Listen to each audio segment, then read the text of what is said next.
Rekaman video yang memperlihatkan seorang pria memprotes terkait biaya admin transaksi membeli BBM ke petugas SPBU viral di media sosial. Salah satunya diunggah ulang akun Instagram Interaktive.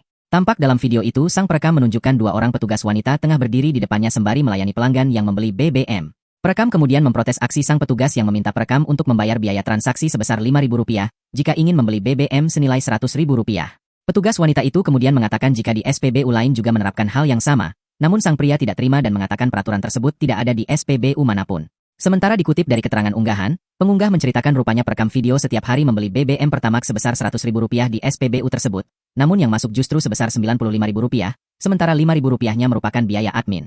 Kejadian tersebut rupanya juga tidak setiap pembelian terjadi, namun hanya dilakukan oleh beberapa oknum petugas SPBU tersebut. Kejadian yang diketahui terjadi di SPBU Sanglah, Denpasar, Bali, ini sontak langsung menuai sorotan warganet. Tak sedikit warganet yang berharap agar para pelaku segera diselidiki hingga dipecat.